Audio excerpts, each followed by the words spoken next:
हाँ बेटा, पेपर का डिस्कशन चल रहा था और एक बहुत मतलब दुखद बात है, मैं आप लोगों के साथ एक शेयर कर देता हूँ, ठीक है, कि जेई का भाई, जेई एनटीए वालों ने जो सिलेबस डिसाइड किया हुआ है उससे भी बाहर कई बार सवाल पूछे जा रहे हैं। कुछ शिफ्ट में ऐसे ऐसे सवाल आए हैं, जैसे अभी हम लोगों ने कारनॉट इंजन किया था और मैंने आपको क्या बोला था, कारनॉट इंजन वाला पार्ट आपका जेई मेंस में नहीं है, तो आज की ही सुबह की शिफ्ट में सवाल आ गया है।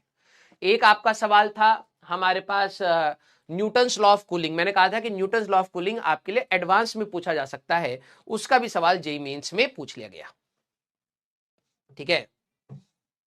तो अब ये चीज हमारे लिए थोड़ी सी डिस्टर्बिंग हो जाती है, मूड ऑफ हो जाता है, क्योंकि अब क्या है ना कि बच्चों के तो मार्क्स जाते हैं, ठीक है। अब बच्चे को भी कई बार ऐसा लगता है यार काश सर ने पढ़ा दिया होता, और हमें भी ऐसा लगता है यार काश पढ़ा ही दिया होता, है ना। तो ये हमारे लिए भी, हाँ, न्यूटन्स लॉ ऑफ कूलिंग का ऊपर सवाल आ चुका है, और अभी कारनॉट इंजन वाले पर भी आ गया है, ठीक है। तो अब पता क्या है कि ये, अब आप लोगों को इससे क्या चीज सीखनी है कि भाई देखो, अभी मैंने क्या बोलता, जब हमारा 11वीं का सिलेबस पूरा खत्म होगा ना, तब पूरा खत्म होगा, ठीक है। जब मैं बोल दूंगा कि भाई अब हो गया, तो वहां तक आपको वेट करना है, और आप लोग किसी भी चीज को छोड़ के नहीं जा सकते। ये अब आप लोगों को बहुत क्लियरली दिमाग में बैठ जानी चाहिए, हम लोग किसी भी चीज को छोड़ करके नहीं जा सकते जेईई मेंस में, ठीक है। क्योंकि यू डोंट नो भाई जो सिलेबस के अंदर है वो कहां से आ रहा है, बल्कि सिलेबस के बाहर का भी आ जा रहा है, ठीक है। तो हाँ, तो आपको तो कोशिश, हमें तो कोशिश यही करनी है अब से आगे से, मतलब इतना ट्रस्ट नहीं रखेंगे, ठीक है। जो भी हमारे पास सिलेबस में, भले वो जेई एडवांस का हो या जेई मेंस का हो, मेंस तक में हमारे पास सारे टॉपिक्स कवर हो जाने चाहिए, ठीक है। और ये अब आपको भी रखना है। कुछ बच्चे सोचते हैं कि क्या मैं सर इसको छोड़ दूं, क्या मैं इसको छोड़ दूं, तो कई बार हम लोग बोल देते हैं अच्छा चल ठीक है बेटा, ये जेई मेंस का ना सिलेबस में नहीं है, तो तू इसको छोड़ करके अभी इतना तैयार कर ले। अब वो भी कोई भरोसे वाली बात नहीं रही है, ठीक है। अगर आपकी किस्मत खराब हुई, आप ही की शिफ्ट में आ गया, तो 4 मार्क बहुत मैटर करते हैं।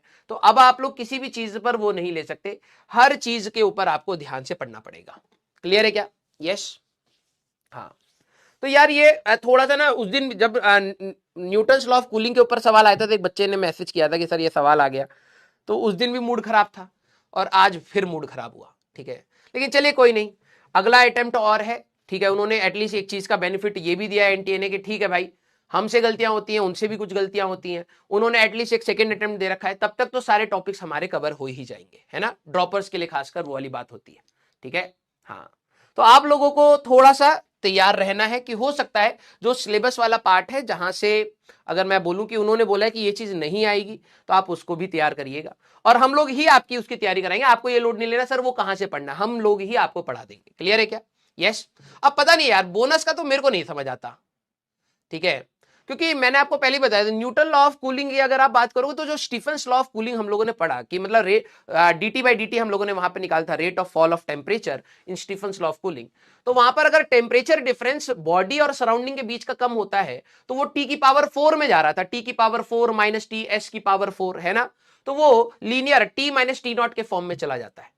तो वो एक उसका स्टीफेंस लॉ का एक डिराइव्ड फॉर्म होता है हमारे पास न्यूटन्स लॉ ऑफ कूलिंग, अगर बॉडी का टेम्परेचर और सराउंडिंग का टेम्परेचर में बहुत बड़ा अंतर नहीं है। अब प्रॉब्लम ये है, ठीक है, वो हटाने के बाद भी आ गया, ठीक है। तो आप लोग मतलब अब पता नहीं बोनस का, तो यार देखो मेरे को नहीं पता है, और ना ही मैं उस चीज में पढ़ूंगा कि भाई बोनस मांगो या फिर वो मांगो, ठीक है। उन्होंने एक हमें सेकेंड अटेम्प्ट भी दिया है, तो हम लोग उसकी तरफ से तैयारी करें।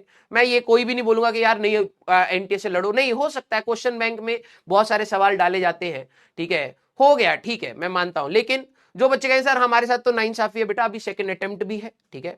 आप सेकंड अटेम्प्ट में हो सकता है आपका शिफ्ट आसान आ जाए, तो यू डोंट नो, ठीक है। तो इसमें कोई रिवोल्ट करने की बात नहीं है, मैं आपको क्लियरली कह रहा हूं। किसी के अगेंस्ट मतलब गुस्सा कर करके या फिर किसी चीज, हाँ ठीक है, थोड़ा सा बुरा लग सकता है हम लोगों को, ठीक है, वो हमें एक्सप्रेस करना तो हम लोग कर भी सकते हैं, ऑब्वियस सी बात है, हम लोग फ्री हैं इन सब सारी चीजों के लिए। लेकिन हाँ, किसी के लिए जैसे अभी आप लोग कह रहे हैं, ऐसा कुछ भी नहीं करना है, ठीक है, कुछ भी लिखना नहीं है। आपका एक सिलेबस डिफाइंड है, जेई मेंस का डिफाइंड है, जेई एडवांस का डिफाइंड है, और आपका बोर्ड्स का डिफाइंड है। मैंने आपको कई बार बोला कि इसमें कंफ्यूजन होती है, इवन टीचर्स गेट कंफ्यूज्ड कि यार ये चीज है या ये चीज नहीं है। आपको शायद लगेगा सर आपको कैसे कंफ्यूजन हो, अबे हमें भी होती है, हम लोग इतने बैचेस में पढ़ाते हैं, कभी बोर्ड्स के हिसाब से पढ़ा रहे हैं, कभी जेई मेंस के हिसाब से पढ़ा रहे हैं, कभी एडवांस के हिसाब से पढ़ा रहे हैं, हमें भी कंफ्यूजन होती है।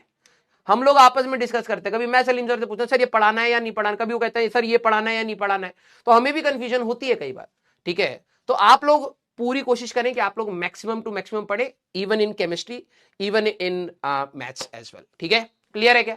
यस।